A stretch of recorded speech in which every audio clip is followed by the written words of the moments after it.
Betrayal, as I learned, can fundamentally alter you. I experienced that alteration the instant I entered the conference room. I felt a sudden heaviness in my heart, along with a bitter taste that coated my mouth when I saw my father's hand on Connor's shoulder. I had dedicated 9 years, investing countless hours to evolve Hayes Interiors from a struggling family venture into an $87 million juggernaut, and it was all tossed aside in one phrase.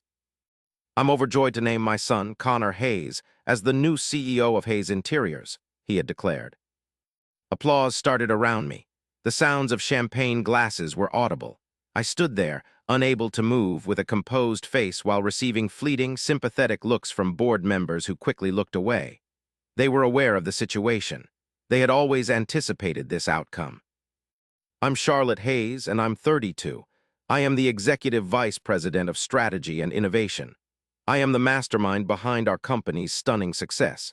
Yet in that moment, I was simply the daughter who was inadequate. Connor, my younger brother by 3 years, who favored leisurely activities over actual work, met my glance from across the room. He seemed a bit uneasy, yet not enough to decline the job he didn't deserve. He wasn't uncomfortable enough to accept that while he had been making strides through various training roles, I had landed the Morrison account, which was the single factor that had increased our market share so significantly. My dad concluded his remarks, which he delivered with a familiar emotional flair. "Family enterprises represent continuity. They represent principles handed down over time." Translation: about men taking over what women create. Throughout the event, I kept a straight face, taking congratulations that were meant for Connor with a pleasant expression. "Yes, we have some interesting developments coming up. My brother has plenty of ability. We're thrilled about this new beginning." Each of these compliments felt like a punch to the gut. It wasn't until I was in my office, alone and gazing at the familiar cityscape that I'd once found so motivating, that I let myself experience the full impact of events. For 9 years, I'd been told I was too assertive in meetings. For 9 years, I'd watched my concepts be rejected, only to be lauded when Connor would restate them weeks later. For 9 years, I'd been told I wasn't quite ready for the CEO role while secretly preparing my brother for it. I opened my desk and took out the old founding contract my grandfather showed me when I was 15. "One day, Charlotte," he said, "this could all be yours if you put in the work." Another falsehood in a long history of family dishonesty. I ran my finger across the Hayes Interiors logo that I'd revamped 3 years ago. The company's destiny unfolded in my thoughts, all my projects undone, my team feeling helpless, our progress stifled under Connor's leadership. Not because he was cruel, but because he was average, because he never had to struggle to earn anything. Lisa Morgan, our chief financial officer and the sole other woman in upper management, sent me a text message that illuminated my phone screen. It read, "Charlotte, I'm so sorry. This is just not fair." I inhaled deeply, sat up straighter, and made a resolution that would permanently alter my life and Hayes Interiors' fate. I replied via text, "You're right, it's not, but this isn't finished." I wasn't that little girl anymore, yearning for my father's validation. I was Charlotte freaking Hayes, and I was about to prove to those people exactly who they'd misjudged. At 3 in the morning, I was still in my office, engulfed by piles of company paperwork. There's something liberating about being betrayed. It washes away all the sense of duty and emotional games that have collected over time. With that realization came a sharp focus. I had no interest in a childish outburst. I wanted a takeover. Every time I think about it, I realize that every successful plan to take revenge calls for 3 things: undeniable proof, well-chosen friends, and the perfect moment to strike. I was determined to excel at all 3. First came the proof. I could access almost everything: the money stuff, the board meeting notes, emails, contracts. Hayes Interiors expanded way too fast to obey every single rule, and I knew exactly where to find the cracks in the armor. My dad had always been careless about certain legal requirements, convinced his charm and contacts would protect him from any penalties. When morning arrived, I had carefully gathered a detailed list of every small breach of regulations, every shortcut taken. None of these were considered crimes, but combined they created a trend that would worry the board of directors. Even more significantly, I found a crucial rule in our company's founding documents. The 55% ownership my dad controlled couldn't change leadership without approval from important executive stakeholders, and I was one of them. The choice of who would lead wasn't just a personal stab in the back. It could be against the law. A genuine smile spread across my face, the first I'd managed in a full day. During the following week, I continued to act as the supportive daughter and coworker while methodically building my argument. I asked for informal meetings with each board member, pretending it was to talk about the changing of the guard. Through these chats, I figured out who might be on my side and who was totally in my dad's corner. James Chen, our board's newest member and a well-regarded expert in the field, shocked me with his openness. My dad's declaration caught a lot of us off guard, he confessed while we drank coffee. The board's vote was, let's just say, it had some procedural issues. In what way was it questionable? I replied calmly as I stirred my drink. James looked around before leaning in closer. The vote took place during an emergency meeting last month when 3 members couldn't be there. The ones who voiced doubts were told it was just a formality since the Hayes family owns the controlling share. Another puzzle piece fit into place. Lisa Morgan became my most crucial source of information, basically my eyes and ears. Because she was the CFO, she knew about things I didn't, and she also had her own motives for wanting new leadership. Jonathan has been stretching the truth for a while now, she affirmed in a hushed discussion we had in the parking lot. There are contracts that have Connor's signature on them, even though he was supposedly in the Maldives on those dates.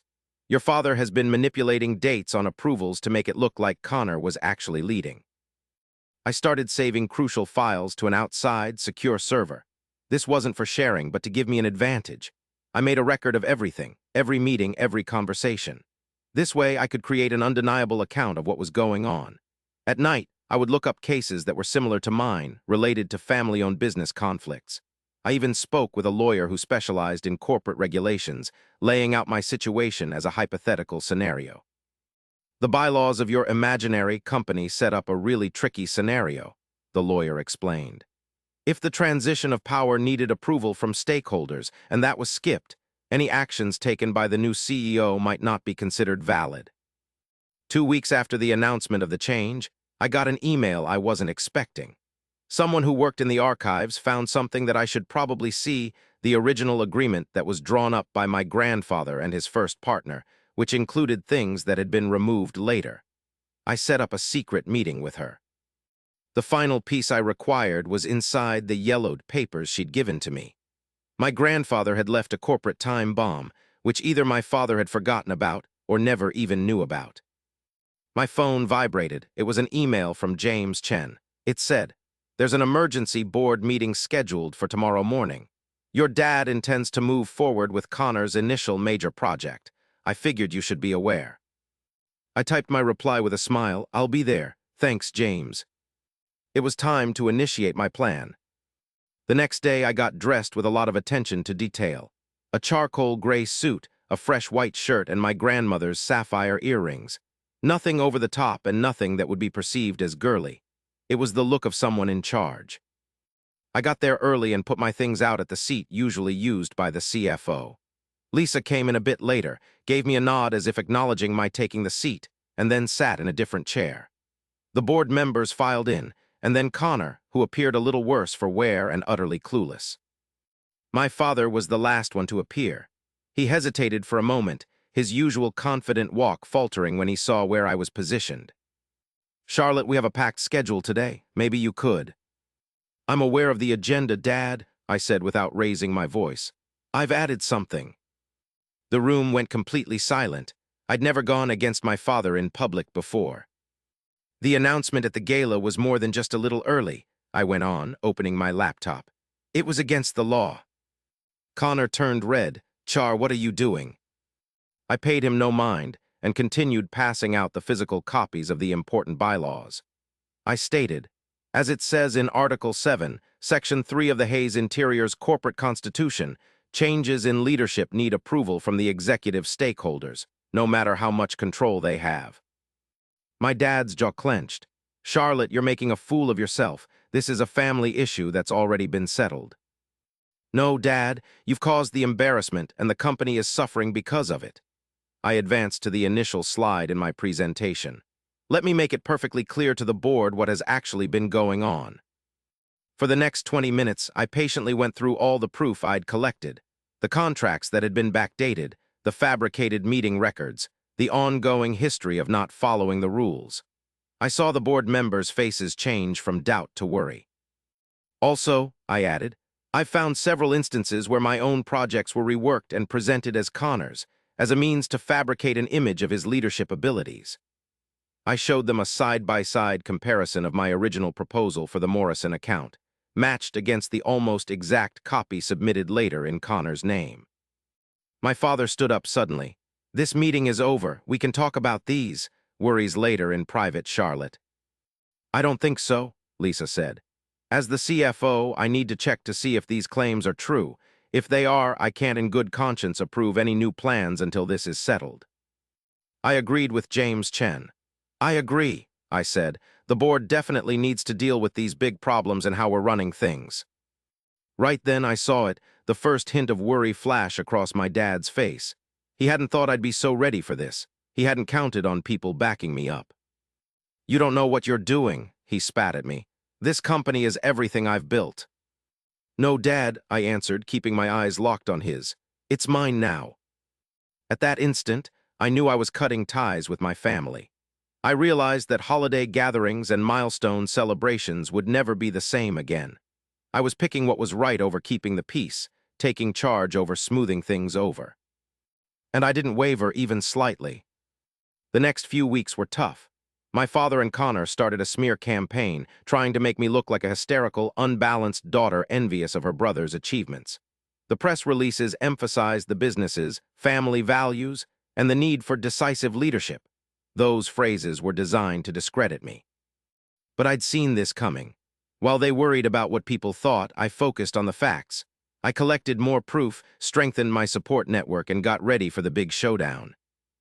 I put together a team of key leaders I trusted, who wanted the same things for the company. We stayed up late, going over every detail of the business, pointing out the flaws in my father's side, and figuring out how to show how unqualified Connor was. While all of this was going on, someone blew the whistle, sending some internal emails to certain board members, and I still don't know who it was. These emails uncovered talks between my dad and two board members who were in his corner, where they directly talked about getting around the rules so they could put Connor in charge.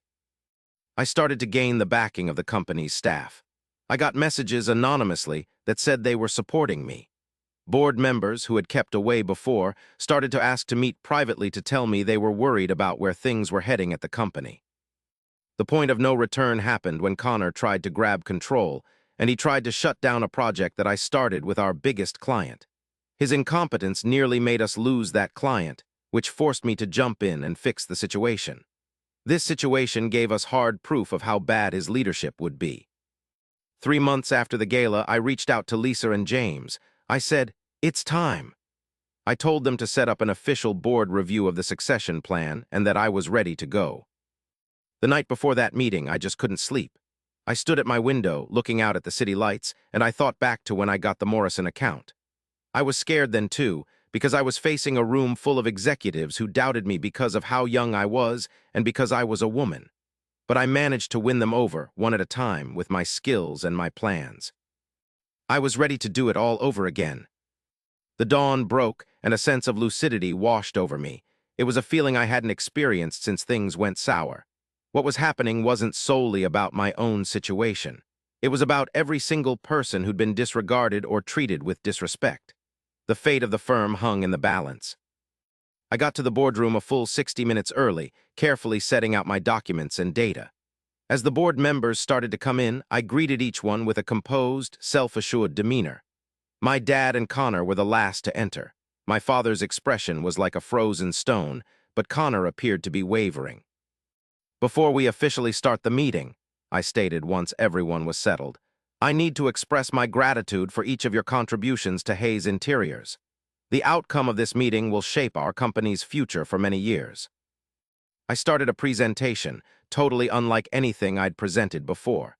There was 9 years' worth of proof, 9 years of progress directly because of my leadership, 9 years of concepts and approaches that changed a struggling family business into a top leader in our field. Lisa Morgan interrupted the presentation at the midpoint. "As the CFO, I can vouch that every significant growth strategy of the past half-decade was Charlotte's idea. The financial information is absolutely clear. One after another, the leaders and board members gave their backing. James Chen presented a legal analysis, verifying that the succession announcement had disregarded the company's rules. The leader of our biggest division explained how my strategic plan had rescued his department from failure. Dad kept cutting me off, and his usual calm demeanor was starting to fall apart. "This is ridiculous," he grumbled. "You're all being tricked by my daughter's emotional blackmail." "Is this about emotions, Dad?" I retorted, playing back a recording of him and Connor brushing aside my ideas during a private conversation. "Or is it the facts you didn't want everyone to find out?" Hearing that recording made the room go silent. Even Connor was stunned. He clearly didn't realize I had this kind of proof. "The decision the board has to make is easy," I pushed on. "You can stick to the rules of our company and acknowledge the leadership that actually created our success, or you can approve a succession plan that goes against the rules, favoring family over qualifications." I put a sealed envelope on the table. "This has extra information I'd rather not reveal to everyone. It stays sealed if the board makes the correct choice today." It was a risky move, and the envelope didn't contain anything they didn't already know. But Dad's own guilt would fill in the gaps with his worries. The board voted 9-3 to overturn Connor's appointment and make me the temporary CEO until a proper succession plan was completed. My father, looking ashen with anger, started to get up to leave. "Jonathan," James Chen said in a strong voice, "the board has something else to discuss, your role as chairman." My father stopped dead in his tracks. This wasn't part of what I'd planned, but I could tell the tide had totally turned. "Based on the documented breaches of conduct, the board believes it's necessary to reassess your position, too." I observed my dad, the man who showed me how to ride a bicycle, who established this business, and who utterly failed me, come to the realization that he'd lost it all. "You have a decision to make," I softly told him. "Step down from your role as chairman right now, with grace and a good retirement plan, or deal with a public investigation into these problems. Connor can stay as VP, but he'll be properly supervised." For what felt like an eternity, the only sound was the ticking of the old clock that my grandfather had put up. "You've won, Charlotte," my father finally admitted, his tone empty. "The company is yours." I didn't grin. It wasn't time to feel victorious. "No, Dad. The company belongs to everyone who helped create it. I'm just making sure it's being led by the right individual." After they walked out of the boardroom, I felt no sense of triumph, no elation, just a calm conviction that things had been made right. The changes started happening right away. I moved my office upstairs to the executive level, but I asked the maintenance staff to get rid of the heavy oak furniture my father loved. Instead, I wanted clean, simple designs, large open areas, and glass walls, visible signs of the transparency I planned to incorporate into Hayes Interiors. In the months that followed, I put into action the ideas I had been formulating for so long. I grew our eco-conscious design projects, changed our pay structure to shrink the disparity between the top and bottom earners, and started a mentorship program aimed at young, diverse designers. Connor kept his distance for a while. When we eventually had a real conversation, he was the one who came to me. "I didn't want to cause you any pain," he said, looking uncomfortable in my doorway. "I understand," I answered. "But you were okay with benefiting from a system that disadvantaged me. That's practically the same thing." He agreed, acknowledging the reality of the situation. "I want to deserve my place here, Charlotte, really deserve it." "Then start with the Davis project," I suggested. "It's not going well. Fix it based on your own abilities, not because of your family name." Half a year after I had regained control, I stood on the roof terrace of our renovated headquarters, watching the dawn color the city. Lisa came out, holding a coffee cup. "The board is prepared to make your position permanent," she stated. "They all agree." I nodded, feeling the significance of that accomplishment, along with the obligation that came with it. "The quarterly figures are better than anticipated," Lisa went on. "The Davis project has improved, largely because Connor actually worked hard, and our employees are happier than ever." "What about my dad?" I asked. It was the first time I had brought him up in a while. "I'm still here in Aspen. It looks like retirement is suiting him." She paused for a moment. "She mentioned that he inquires about the business from time to time." He also asks about me. I pivoted, gazing down at the office space below. My team was starting to come in, geared up for another day of creating something extraordinary.